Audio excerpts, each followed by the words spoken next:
Welcome back. Welcome to the Football Terrace. And look, it's been an excellent summer of football so far. There's no doubt about it.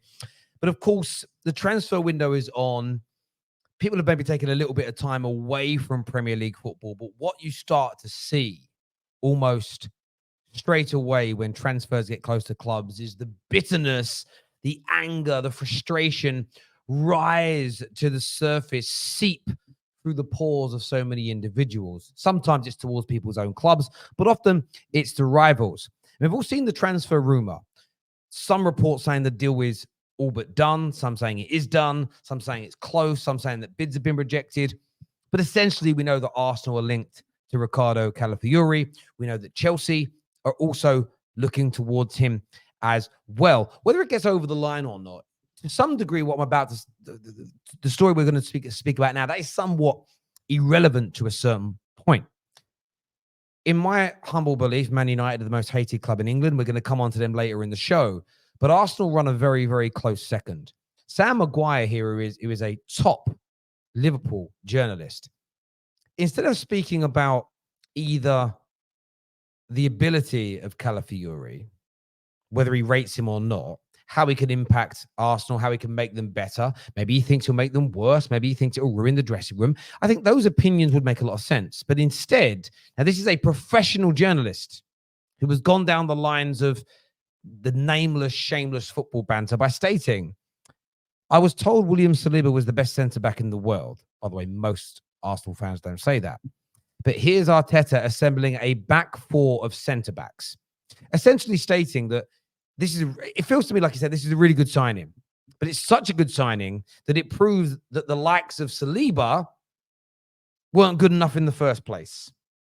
Now, Arsenal fans, don't be drawn out by this. Laugh at it. Do not be triggered by this hatred.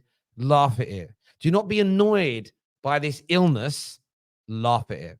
Firstly, it doesn't even play on William Saliba's side. Right? So the level of research into this is an absolute abomination. Secondly, it doesn't matter how good William Saliba is. It doesn't matter how good Gabriel is. If there's an opportunity to bolster the squad, if there's an opportunity to bring in good backup, if there's an opportunity to maybe bring a player in that could develop and be even better than what you've got, why is that a problem for your club? You know, Mo Salah, for some Liverpool fans, is one of the greatest ever players. At times, people have said he's the best in the world. If they had an opportunity, though, to suddenly bring somebody else in who is even better than him, Liverpool fans wouldn't say no.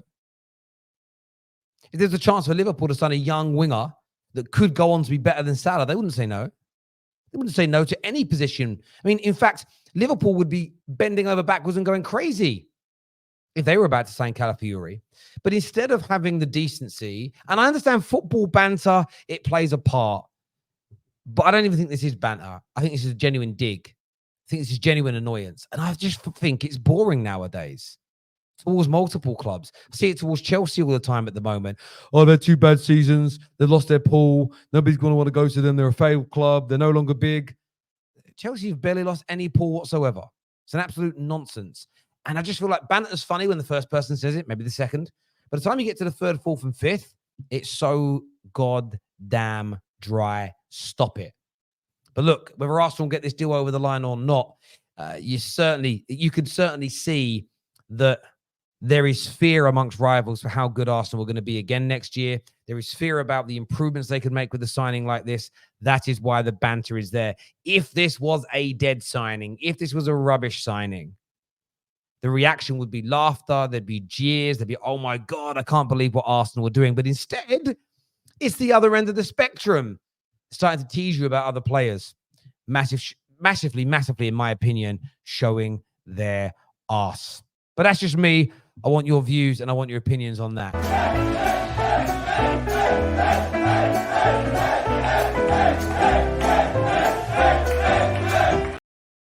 Now, Manchester United have new part owners, new people running the football club in Sir Jim Ratcliffe and Ineos. They have now built their structure, which most Man United fans are relatively excited about. But of course, we've taken Dan Ashworth away from Newcastle. There was the decision yesterday that's been announced that around 25% of the workforce is going to be made redundant, and the money that's saved in this is going to be injected into the first team. not directly into the first team in terms of players and salary, but in terms of making that first team bigger and better. And this has left everybody in an absolute frenzy. And you see this tweet here. This has gone crazy viral. And there are multiple others that are full of lies, full of hate, full of bile. And he says here, Man United fans defending the uber entitled. Sorry, I had to stop because I sneezed. Man United fans defending the uber entitled. I don't know what he means by uber entitled. Tax avoiding Brexiter who wants to make 250 locals redundant for taxpayers to pay for Old Trafford refurbishment and for zero interest in the club's women's team. Women's team. If the Glazers did this, they would go berserk. We see you. Well, I've heard people talking about he's a tax dodger because he registered his business. I see the responses to this, and people are like he's not a tax dodger. His businesses are registered in the UK, and loads of people saying no, they're not. So you do 5 minutes of research, and you can see that his business is registered in the UK. This is quite simple and easy to find and put out. Now, is he a tax dodger? You'd have to quantify what you mean by tax dodger. Is it likely that a billionaire finds ways to not pay the full amount of tax? Most likely. But any football fan attacking Sir Jim for this, it's crazy because it's almost a guarantee that your billionaire owners do exactly the same thing as well. So I would admit that that's not a good thing, but no Premier League club has an owner that's doing the right thing, in my opinion. We could all find, whether we want to call it shady or illegal or disgraceful forms of business, industries they're involved in, tax situations, laws within the countries they live in that we're not happy with. We can all do this. So the hypocrisy in that area stinks. And then, of course, he says no interest in the women's team. Now, I've seen some people kicking off at some of the female team players that are leaving. But I'm sure, look, we've just won our first FA Cup. I'm sure this women's team is going to continue to grow and develop. I wouldn't be panicking just now, but I understand maybe the challenge around that. But the funniest thing for me is the whole element around you're making 250 locals redundant.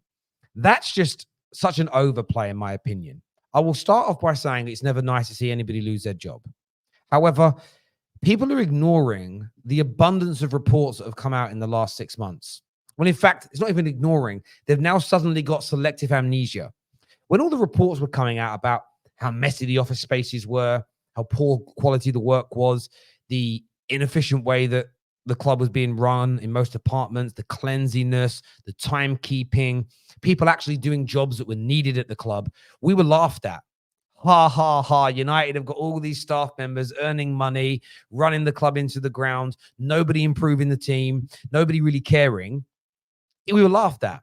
Then the efficiency comes in around telling people to get back into the office, keep the gym tidy, keep the office spaces tidy. This percentage of employees who the club have stated essentially do very little to move the club forward, make the club money, make the club more productive, are going to lose their jobs. And suddenly we're evil. And I actually heard a fan of another club. We got new owners recently. We've started to employ more people. Yeah, and you still employ over 50% less employees than Manchester United do. So we still employ more people than most other football clubs do in England.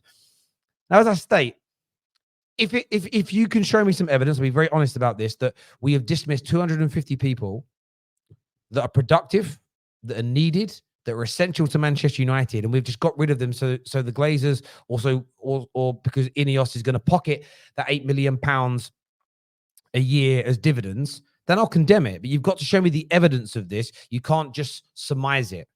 I'm also not just guessing they weren't productive. I'm going by all the other reports that have come out that you individuals laughed at. I'm putting the 2 and 2 together. I think I've got 4. I might be slightly off, but I don't think I'm far away. People just saying that they're really essential staff that make the club run well. No one deserves a job if you're not doing a good job. No organization has a divine sort of requirement to employ people it doesn't need or that are not productive. And all the people moaning about it, why don't you suddenly employ somebody that you can't afford or don't need and see where that gets you in life? People just don't do it. It's crazy. And the other element about they want the taxpayer to pay for their new stadium. This is another lie that's being pushed by rivals. Man United will pay and or get sponsorship investment to build their own new stadium. What Sir Jim and Co are talking about is redeveloping the whole area. So getting money that is not currently allocated to Manchester, given to Manchester to build complexes and hotels and entertainment areas, whether it might be cinemas, bowling alleys, etc., in that area, which will bring jobs from the build and then will employ people afterwards. So the same people that are moaning that people are losing their jobs because of Man United also don't want the government to help build a huge complex around Old Trafford that will employ people. This is how you know it's shrouded in bitterness and hate. And what's really funny is this: all these people that also are taking this weird moral stance of Man United, they're a beacon of English football.